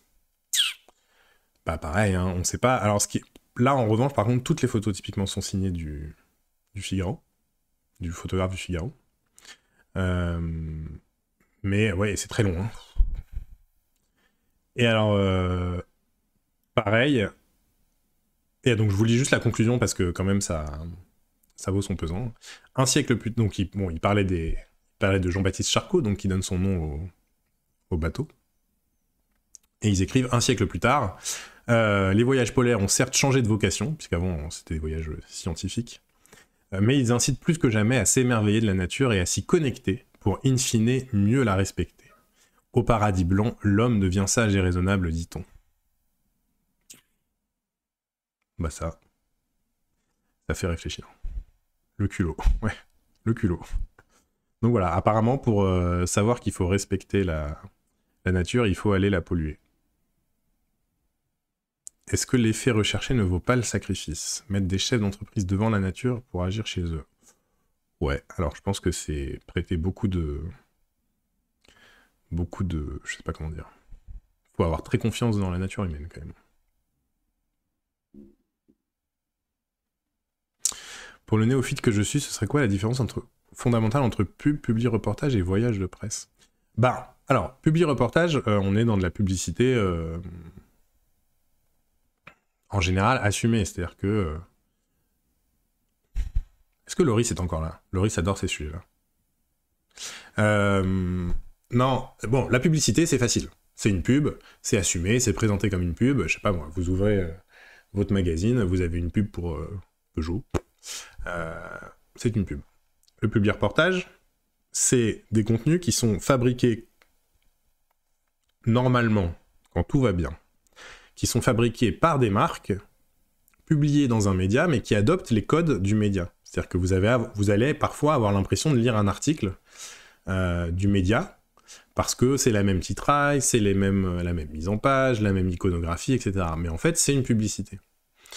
Les voyages de presse, c'est un peu différent. Ouais, voilà, le publi-reportage, c'est fait pour être trompeur. Exactement.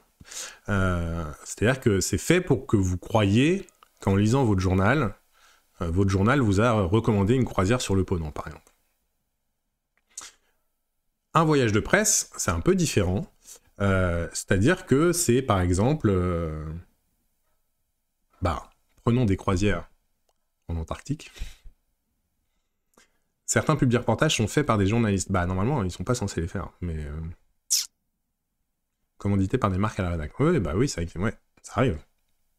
Ah, mais c'est Alizé, pardon, j'avais pas vu. Alizé Vincent, qui est une collègue d'Arrêt sur Image. Oui, bah ça arrive.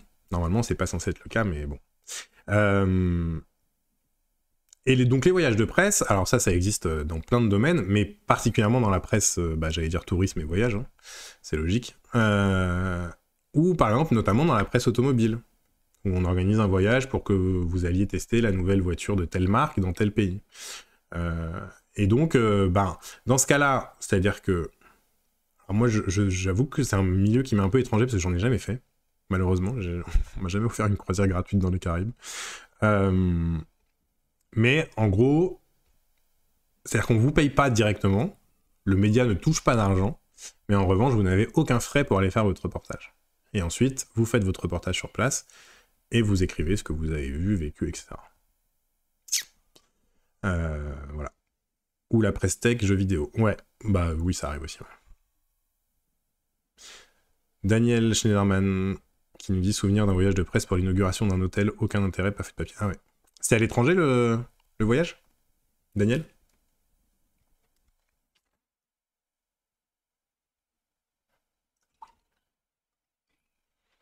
Jamais été réinvité. Ouais, bah voilà. C'est le problème des voyages de... C'est le problème des voyages de presse. C'est qu'en général, quand on vous paye tout, on espère derrière un papier sympa, quoi. Si vous le publiez pas, ou si vous faites un papier pas sympa, a priori, la prochaine fois, vous serez pas réinvité.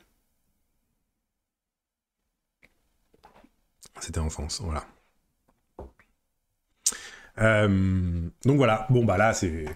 Pour revenir sur les croisières du Ponant, alors ce qui est... Bon, évidemment, là, le sujet est particulièrement dramatique, hein, parce que quand on sait ce qui se passe vis-à-vis du climat, c'est bon, c'est catastrophique. Mais ce qui m'amène, pourquoi je vous parle du Figaro, parce que... alors j'ai pas fait une recherche extensive, mais c'est pas les seuls à avoir fait des voyages sur le Ponant, mais pourquoi je vous parle du Figaro? Parce que ça nous ramène, attention, un peu de pub pour Arrêt sur Image, à un édito de Pauline Bock, ma collègue, publié pas plus tard qu'il y a 2 jours. Alors, je reprécise, hein, le papier du Figaro datait de l'été dernier. Donc le timing est pas du tout coincé.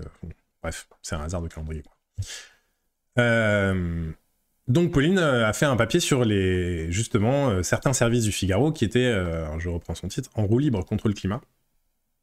Parce qu'elle s'est rendue compte que, en fait, dans certains services du Figaro, le climato-scepticisme, pas sûr de celui-là, le climato-scepticisme, oui, allait grand train et avait la belle vie. Je vous invite à aller lire. Et celui-là, il est en plus, si vous n'êtes pas abonné à Arrêt sur Image, celui-là, vous pouvez le lire. Il est gratuit. Ils sont bien ces itos un peu salés. Je lui passerai le message HBK Live. Et oui, je précise, ça va être l'instant retape, je précise que si jamais il y a des abonnés dans le chat, vous pouvez parrainer des gens pour qu'ils s'abonnent. Donc s'il y a des non-abonnés dans le chat qui veulent s'abonner, demandez à des abonnés, bref, mettez-vous d'accord et venez vous abonner à Arrêt sur Image. Et vous pouvez aussi par ailleurs vous offrir des contenus entre vous. Si vous n'êtes pas abonné mais que vous avez envie de lire un article, n'hésitez pas à demander. Il y a plein d'abonnés dans le chat. Donc voilà, bref, je reviens à ce papier de Pauline. Et donc, qui raconte comment le Figaro, dans certains services, se cache même plus pour nier le changement climatique. Avec une citation, bon, je vous lis encore une fois, je vais pas vous lire tout le papier, mais je vous en lis quelques-unes, mais typiquement, on peut lire dans le Figaro que le réchauffement actuel est modéré et nullement sans précédent, ce qui est évidemment contraire à tout ce qu'affirment les scientifiques depuis maintenant, on ne sait même plus. On peut lire aussi que si les gaz à effet de serre jouent un rôle dans le réchauffement climatique, certains physiciens en doutent, et qu'il y a gros à parier que l'évolution des forces naturelles y est pour beaucoup. Et Pauline dit, source, point d'interrogation, on n'en aura pas. Trop occupés à conclure, les élites du monde occidental se sont laissées persuader que nous vivons à l'heure actuelle une crise climatique gravissime exigeant de prendre des mesures radicales. Voilà, se sont laissés persuader. Bon, on a bien compris ce que pensait la personne qui a écrit dans le Figaro. C'est pas du scepticisme, c'est du déni. Oui, déni, scepticisme, bien sûr. Ouais, absolument, François. 75. Voilà pour les croisières du Ponant. Alors, j'avance un peu parce que je voulais vous parler d'autre chose. Ah non, si je voulais finir quand même sur les croisières... voilà. En fait, à chaque fois que j'ai trop de sous-sujets, j'en oublie un. Je voulais finir parce que dans les croisières donc les fameuses croisières en Antarctique... Je vais remettre l'article de Mediapart. Qui est le chef du restaurant du bateau? Damien Dole. Oh, Damien, qui est journaliste à Libération. Sur le Figaro et le climat, je vous conseille vivement les 60 pages du Figmag d'il y a 10 jours, 20 pages de pub greenwashing et une vingtaine de pages en lien avec la fondation Yves Rocher. Voilà. Voilà. Et je le dirai pas souvent, mais allez acheter le Figmag si vous voulez vous rendre compte qu'on n'est pas fou quand même chez Arrêt sur Image. Oui, donc je reviens sur le fameux commandant Charcot, donc le bateau brise-glace pour aller regarder la banquise fondre. Puisqu'il y a un des restaurants dont le menu est signé Alain Ducasse. Et alors, Alain Ducasse, je vous le présente pas, vous le connaissez. Grand chef, probablement un des plus grands chefs français. On compte plus les étoiles au Michelin. Mais ce qui est tristement marrant, j'allais dire, c'est qu'Alain Ducasse, en plus d'être un grand chef, il a aussi reçu le label Écotable. Eh oui. connaît pas Alain Ducasse. Bon, bah Alain Ducasse, c'est un très très grand chef français. Parmi les... vraiment les légendes de la cuisine française, quoi. Au même niveau que les Robuchon, que... je sais pas moi, les Thierry Marx, etc. Même s'il est plus vieux, hein, c'est plutôt la génération d'avant Thierry Marx. Donc, alors, je reviens à mes labels écotables. Alain Ducasse, on apprend quand même que c'est un chef écolo. Eh oui, puisqu'il a reçu donc le label écotable. Alors, je vous passe tous les critères, les labels, il y a à boire et à manger. Bah, en l'occurrence, ouais, c'est le cas de le dire. Donc, je vous passe tous les critères, mais donc c'est un label qui est censé récompenser les chefs qui font de la cuisine éco-responsable et qui font de leur restaurant des lieux éco-responsables, etc., etc. Et bon, Alain Ducasse, c'est pas le premier et c'est pas le dernier, hein, parce que et vous avez aussi, je sais pas si vous l'avez vu passer, mais typiquement Michel Saran, ancien juré de Top Chef, qui fait des collaborations avec Burger King. Il avait aussi fait des pubs pour Uber Eats. Je crois que c'était pendant la Coupe du Monde de foot, donc c'était l'année dernière. Je sais pas s'il les fait toujours. Il y en a plein comme ça. Et il y a aussi une émission qui se prépare sur M6. Je vous mets le papier de Libé. Alors je précise que j'ai pas de partenariat avec Libé, hein. C'est un hasard s'il y a beaucoup de Libé aujourd'hui. J'arrête de varier un peu plus demain. Donc M6, alors Thierry Marx, bon, c'est d'autant plus... Thierry Marx, c'est quand même un chef qui, depuis des années, parle d'environnement, d'écologie, de cuisine responsable, de gâchis en cuisine, etc.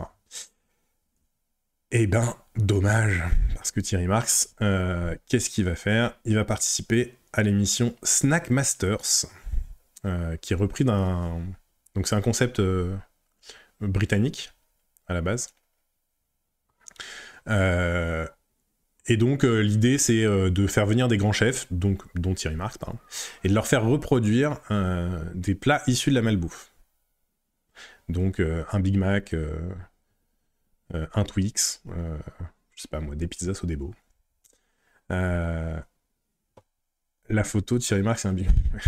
La photo est flatteuse ni pour le Big Mac ni pour Thierry Marx.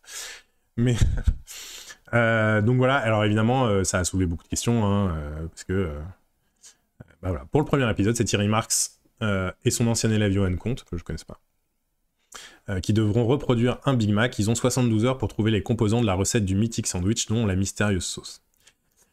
Alors, évidemment, on pourrait se dire, oui, mais s'ils montrent qu'en fait, on peut manger aussi bien que au McDo, mais avec des produits qu'on achète, je sais pas moi, au marché ou chez soi, pourquoi pas? Le problème, c'est que là, visiblement, c'est pas juste un burger qu'ils vont reproduire, c'est un Big Mac. Donc déjà, la pub pour McDo est colossale, hein, quand on connaît les audiences de Top Chef. Alors si ça marche aussi bien que Top Chef, bon, on sait pas. On imagine que les marques y trouvent leur compte, hein, sinon ils le feraient pas. Je suis plus à utiliser le même compte. Non mais laissez-moi mon compte. Donc, voilà, bon, on s'attarde pas plus là-dessus. C'était juste pour vous montrer que même les gens qui s'affichent éco-responsables sont pas impeccables, malheureusement. Il est quelle heure? 8h40. Oh là là, j'ai parlé longtemps, moi. J'avais encore plein de trucs à vous montrer. J'avais encore plein de trucs à vous montrer. Alors, on va finir très vite, alors. Non, pas très vite. Alors, on va prendre le temps, mais on va essayer de finir à 9h max. Je voulais vous montrer une petite chose. On est sur Twitch, t'es là sur la journée. Ouais, j'aimerais bien, mais malheureusement, j'ai plein d'autres choses à faire, moi, après. Je voulais montrer ça. Alors, on n'a pas toute l'info parce qu'on l'aura demain. Mais donc, France 2 a obtenu en exclusivité une interview d'Elon Musk, donc le patron de Tesla, mais surtout en ce moment, parce qu'on parle quand même de lui principalement pour ça, le patron de Twitter. Et alors, bon, vraiment, je ne tirerai pas de conclusion parce que pour l'instant, ils ont utilisé qu'un extrait et du coup, on n'a pas le reste de l'interview. Mais moi, le premier truc qui m'a étonné, donc c'est une interview qui s'est faite en marge du salon Vivatech, qui est, comme son nom l'indique, un salon de la tech qui se tenait à Paris, gros salon de la tech, qui se tenait à Paris ce week-end. Et en fait, donc, pour l'anecdote, parce que c'est amusant, quelqu'un pendant le salon a fait ce tweet. Je vous l'affiche. Vu Anne-Sophie Lapix se glisser dans les coulisses du Palais des Sports 30 minutes avant le début de la conférence d'Elon Musk, interview exclusive pour ce soir, point d'interrogation. Et bah ça n'a pas manqué, donc ça c'était à 16h10, Anne-Sophie Lapix repérée à Vivatech, et 2 heures plus tard, information exclusive du Parisien, Elon Musk invité du 20h d'Anne-Sophie Lapix sur France 2 lundi soir. Donc l'interview a été tournée ce week-end, et donc elle sera diffusée ce soir. Et donc je voulais juste vous montrer quelque chose, parce que, alors il y a 2 petites choses. D'abord, il y a quelque chose qui m'a étonné sur la mise en scène de l'interview, c'est ça. Pardon, je me suis mis en plein écran, mais en fait ça marche pas. C'est qu'on a quand même un très très gros logo. Ah si, ça marche. Bah attendez, je vais vous le montrer en grand juste 2 secondes alors. Hop, tout le monde a vu le logo. Voilà. On a un très gros logo Viva Technologies derrière. Donc, bah, ça sera intéressant de savoir comment ça a été dealé, cette histoire. Parce que, évidemment, c'est par hasard hein, d'avoir le logo de Viva Technologies derrière. On imagine qu'au Palais des Sports, il y avait d'autres endroits sans logo pour faire une interview. Mais là, en l'occurrence, il est bien affiché. Bon. On verra s'ils en parlent ce soir, dans le JT de France 2. Et il y a une autre chose... amusante, anecdotique. C'est que donc, dans l'interview dans l'extrait de l'interview qui a été diffusé sur Twitter pour teaser l'interview, il y a une question d'Anne-Sophie Lapix, c'est à Elon Musk, est-ce que vous aimeriez être président de la République? Donc des États-Unis, hein, parce que Elon Musk est américain. Et pas de bol. Question, pourquoi pas, on peut poser la question. Hein. Mais le fait est que, comme l'a rappelé Corentin Célin sur Twitter, Corentin Célin qui est agrégé d'histoire et spécialiste des États-Unis, Elon Musk ne peut pas être président des États-Unis parce qu'il n'est pas né aux États-Unis. Il est devenu citoyen américain par naturalisation. Or, la Constitution américaine impose d'être né aux États-Unis pour être président. Ouais, il est né en Afrique du Sud, exactement. Ouais, c'est ça. Donc voilà. Bon, c'était juste pour montrer ça, mais donc ça sera intéressant ce soir quand même de voir si bof, je suis sûr que ça peut se magouiller. Oh, je suis pas sûr quand même. Hein. Constitution américaine, compliqué. Hein. On avait prêté à une époque des intentions à Arnold Schwarzenegger, mais pareil, il pouvait pas puisqu'il était autrichien, si je dis pas de bêtises. Enfin, en tout cas, né en Autriche, devenu américain. Autriche ou Allemagne, j'ai un doute. Corrigez-moi dans le chat. Je crois que c'est Autriche. Donc bref, on ne va pas juger avant d'avoir vu l'interview, parce que c'est pas bien. Mais je serais curieux de savoir comment ce logo... Voilà, autrichien. Je serais curieux de savoir comment ce logo Vivatech, Viva Technologies s'est retrouvé bien en vue entre Anne-Sophie Lapix et Elon Musk. Ça, c'était pour Musk. Alors, de quoi? Il y avait autre chose dont je voulais vous parler. Ah oui, bah je vais faire un peu la pub d'arrêt sur image quand même. Je sais pas si je le ferai tous les jours, mais quand même, on va essayer de faire un peu la pub. Surtout que là, c'est le week-end. Enfin, c'est la reprise, mais le week-end est passé. Et on a publié plein de trucs intéressants ce week-end chez Arrêt sur image. Puisqu'on est sur la tech, je vous conseille la chronique de l'ami Thibaut Prévost, grand observateur de la tech, qui a fait un un public reportage. Ah non, je pense pas en l'occurrence. On verra le contenu de l'interview ce soir, on va pas juger avant. Je vous conseille la chronique de Thibaut Prévost, grand observateur de la tech, comme je le disais. Article acide. Ouais, article... Alors Thibaut est toujours acide. Hein. Ça, c'est son style. Mais donc, qui écrit sur le métaverse. Et la fin du métaverse avant même qu'il ait commencé. Le métaverse, projet mort-né des géants de la tech. Bon, je vous le dis pas, la chronique est longue, hein, donc prenez le temps de la lire, mais elle est vraiment passionnante. Et en gros, il revient sur pourquoi pendant des années on nous a vendu le métaverse. Donc alors, pour ceux qui ne savent pas, le métaverse, je bois un coup et je vous explique. C'est le monde virtuel, c'est-à-dire que avec des lunettes de de réalité virtuelle. Vous pouvez travailler, regarder des films, voyager, bref. Je vous fais pas tout l'article. Et donc Thibaut raconte un peu la chute du métaverse avant même qu'il soit arrivé au sommet. Alors à voir, hein, parce que comme Apple a sorti ses nouvelles lunettes... Enfin, va sortir, pardon. A annoncé ses nouvelles lunettes de réalité virtuelle à, je sais plus de 3000 $, je crois. On verra si c'est le renouveau du métaverse. Mais pour l'instant, donc, Thibaut dresse un constat pas amer, parce que Thibaut est pas amer du tout. Un constat joyeux pour lui, de comment le métaverse a disparu avant même de naître, quoi. Et c'est assez intéressant, évidemment, puisqu'il refait aussi l'historique de tous ces médias qui ont poussé le métaverse, qui se sont émerveillés devant le métaverse.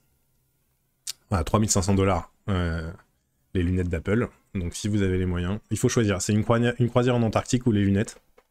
Sachant que les lunettes vous permettent de faire la croisière en Antarctique depuis votre canapé. Donc peut-être qu'il vaut mieux acheter les lunettes. Et c'est pas un partenariat rémunéré, surtout pas. Faites ce que vous voulez. Donc voilà, Thibaut raconte par le menu tous ces médias qui ont poussé le métaverse, qui sont émerveillés devant le métaverse, pour finalement un métaverse qui pour l'instant ne vient pas, ne marche pas, n'existe pour ainsi dire pas.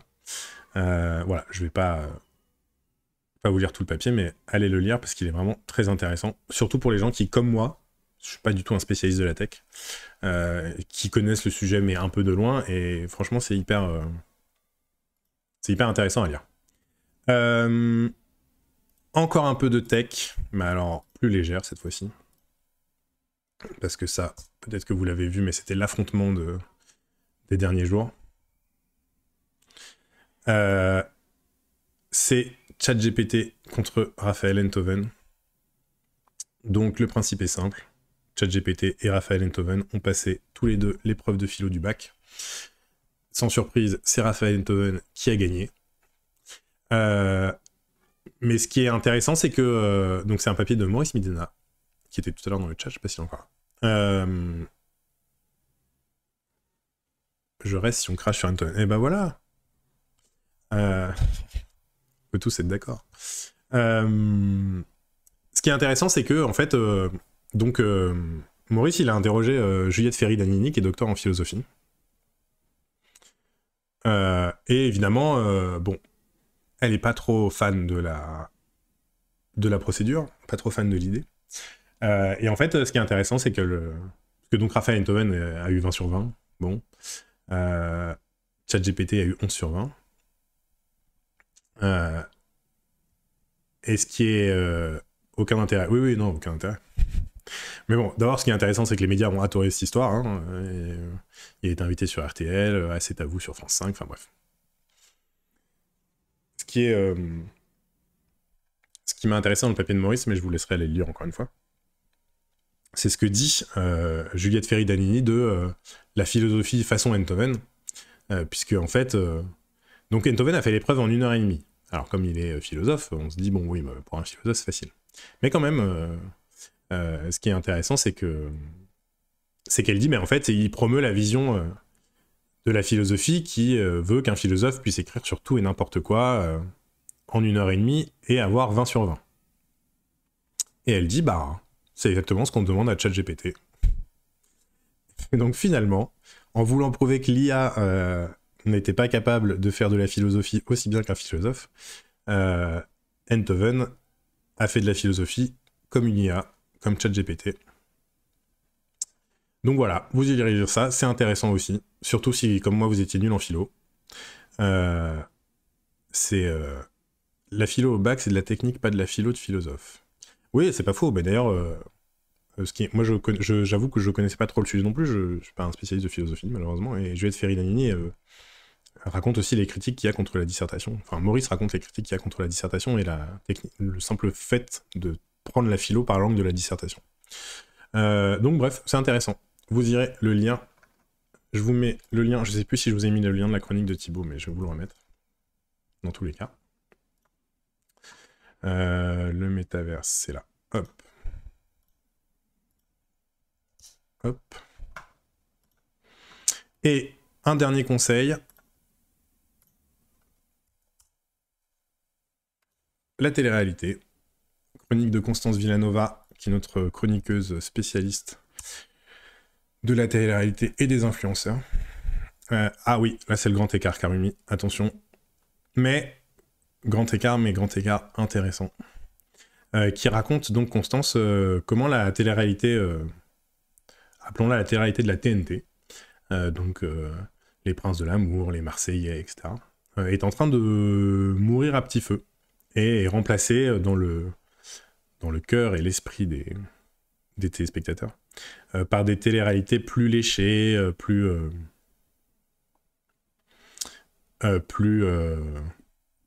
comment dire, acceptables, notamment diffusées par Netflix. Vous aurez le dire, c'est long aussi, mais c'est vraiment hyper intéressant. On ne va pas s'en plaindre. Bah, je sais pas, chacun en fait ce qu'il veut, mais c'est intéressant en tout cas de voir le changement qui s'opère en ce moment dans la télé-réalité et comment on fait des programmes de plus en plus léchés et socialement acceptables, puisque regarder de la télé-réalité, ça n'a jamais été un truc qu'on aime raconter en public. Comment justement là on produit des programmes. Salut Onan, merci beaucoup, merci d'être venu. À demain.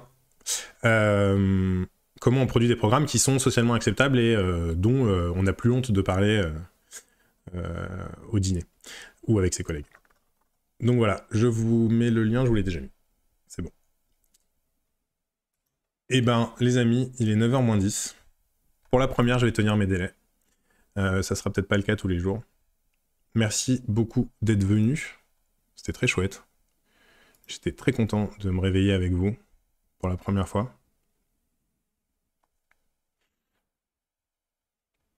C'était de la bombe, bah génial, top. Merci à vous d'être venus. Ah non, partez pas. Alors attendez, je sais que j'ai commencé mes au revoir, mais ne partez pas. Parce que, une fois n'est pas coutume, je le ferai pas tous les jours, mais là quand même. Comme on a beaucoup parlé de Missak Manouchian, résistant arménien qui va être panthéonisé, je vous la mets pas en vidéo parce que là, pour le coup, je pense que les droits, je les ai pas du tout. Je vous mets le lien un extrait de la grande librairie, Arthur Teboul, qui est le chanteur des Feux Chatterton, et qui a chanté la fiche rouge, la chanson de Léo Ferré, sur un texte d'Aragon qui rend hommage donc à Manouchian et aux autres résistants de la fiche rouge, et à Mélinée, la femme de Manouchian. Vous irez écouter, c'est très très beau. Voilà, je vous laisse sur cette touche de douceur. Merci à vous d'être venus. À demain, même heure. Donc du lundi au jeudi, 7h15. Bonne sieste. Ouais, je vais essayer de faire une sieste. Et on se retrouve demain. Salut tout le monde, ciao.